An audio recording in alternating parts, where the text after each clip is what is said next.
میرے Islamic icon کے ناظرین، آج ہم ایک اور قرآنی قصہ سنیں گے اور اس سے درس حاصل کریں گے۔ آج ایک ایسی اونٹنی کی بات کرنی ہے جو کسی اونٹنی کے بطن سے نہیں بلکہ پہاڑ سے نمودار ہوئی۔ جی ہاں، پہاڑ سے نکلنے والی اونٹنی کا تذکرہ کرنا ہے، اور اس اونٹنی کا تذکرہ قرآن مجید فرقان حمید میں موجود ہے۔ یہ حضرت صالح علیہ السلام کی اونٹنی کی بات ہو رہی ہے۔ یہ بڑا ہی عجیب و غریب اور نرالا واقعہ ہے۔ اللہ تعالیٰ نے قوم سمود کو طویل عمریں عطا فرمائی، کثیر نعمتیں عطا فرمائی، اور آخر کار یہ قوم بھی کفر و شرک میں مبتلا ہو گئی، تو ان کی طرف اللہ پاک نے حضرت صالح علیہ السلام کو رسول بنا کر بھیجا۔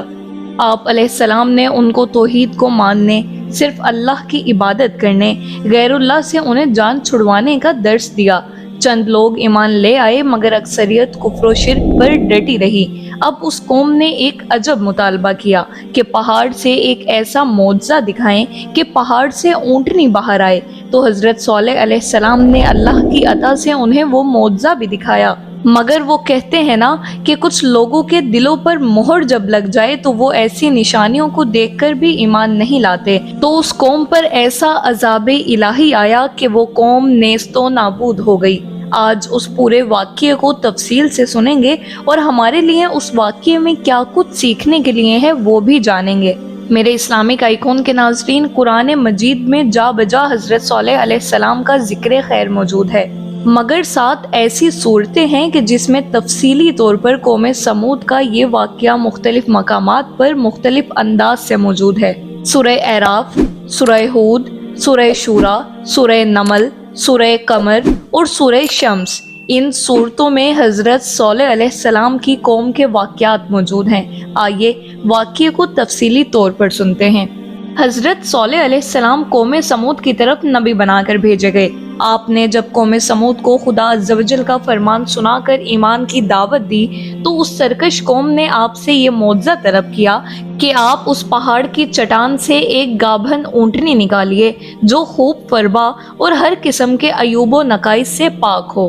چنانچہ آپ نے چٹان کی طرف اشارہ فرمایا تو وہ فوراً ہی پھٹ گئی، اور اس میں ایک نہایت ہی خوبصورت، تندرست اور خوب بلند قامت اونٹنی نکلی جو گابھن بھی تھی، اور نکل کر اس نے ایک بچہ بھی جنا، اور یہ اپنے بچے کے ساتھ میدانوں میں چرتی پھرتی رہی۔ اس بستی میں ایک ہی تالاب تھا جس میں پہاڑوں کے چشموں سے پانی گر کر جمع ہوتا تھا۔ آپ نے فرمایا، اے لوگو، دیکھو یہ معجزے کی اونٹنی ہے۔ ایک روز تمہارے تالاب کا سارا پانی یہ پی ڈالے گی، اور ایک روز تم لوگ پینا۔ قوم نے اس کو مان لیا۔ پھر آپ نے قوم سمود کے سامنے یہ تقریر فرمائی جس کا ذکر سورہ اعراف میں موجود ہے۔ ترجمہ کنز ایمان: اے میری قوم، اللہ کو پوجو، اس کے سوا تمہارا کوئی معبود نہیں۔ بے شک تمہارے پاس تمہارے رب کی طرف سے روشن دلیل آئی۔ یہ اللہ کا ناکہ ہے تمہارے لیے نشانی، تو اسے چھوڑ دو کہ اللہ کی زمین میں کھائے، اور اسے برائی سے ہاتھ نہ لگاؤ کہ تمہیں دردناک عذاب آئے گا۔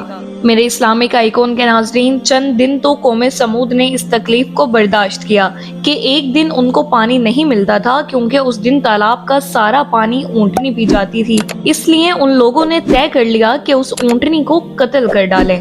چنانچہ اس قوم میں قدار بن سالف، جو سرخ رنگ کا، بھوری آنکھوں والا اور پستہ قد آدمی تھا، اور ایک زناکار عورت کا لڑکا تھا، ساری قوم کے حکم سے اس اونٹنی کو قتل کرنے کے لیے تیار ہو گیا۔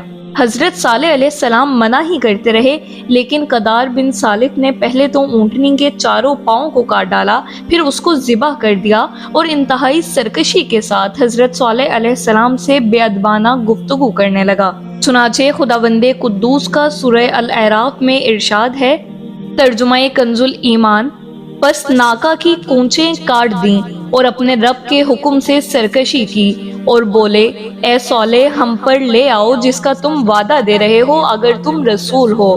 میرے اسلامک آئیکن کے ناظرین، قوم سمود کی اس سرکشی پر عذاب خداوندی کا ظہور اس طرح ہوا کہ پہلے ایک زبردست چنگاڑ کی خوفناک آواز آئی، پھر شدید زلزلہ آیا جس سے پوری آبادی چکنا چور ہو گئی، تمام عمارتیں ٹوٹ پھوٹ کر تہس نہس ہو گئیں، اور قوم سمود کا ایک ایک آدمی گھٹنوں کے بل اوندھا گر کر مر گیا۔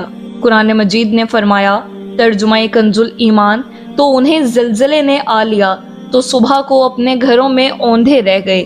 تو حضرت صالح علیہ السلام نے جب دیکھا کہ پوری بستی زلزلوں کے جھٹکوں سے تباہ و برباد ہو کر اینٹ پتھروں کا ڈھیر بن گئی اور پوری قوم ہلاک ہو گئی، تو آپ کو بڑا صدمہ ہوا اور آپ کو قوم سمود اور ان کی بستی کے ویرانوں سے اس قدر نفرت ہو گئی کہ آپ نے ان لوگوں کی طرف سے منہ پھیر لیا اور اس بستی کو چھوڑ کر دوسری جگہ تشریف لے گئے اور چلتے وقت مردہ لاشوں سے یہ فرما کر روانہ ہو گئے۔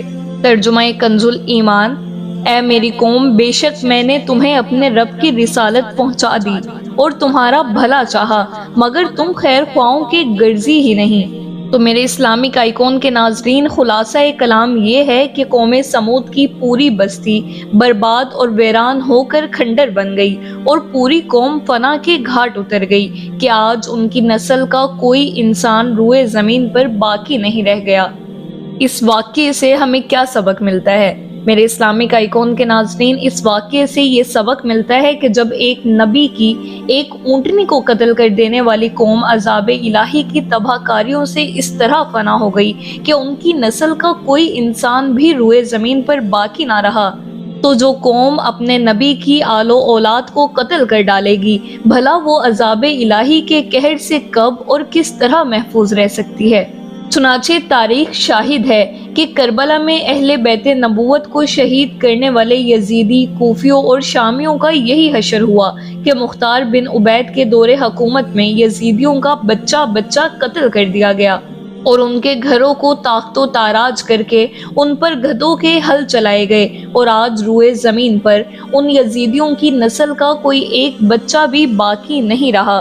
حاکم محدث نے ایک حدیث روایت کی ہے کہ اللہ تعالیٰ نے اپنے حبیب صلی اللہ تعالیٰ علیہ وسلم پر وحی بھیجی تھی کہ قوم یہود نے حضرت زکریا علیہ السلام کو قتل کر دیا تو ان کے ایک خون کے بدلے 70,000 یہودی قتل ہوئے، اور آپ کے نواسے حضرت امام حسین رضی اللہ تعالیٰ عنہ کے ایک خون کے بدلے 70,000 یعنی ایک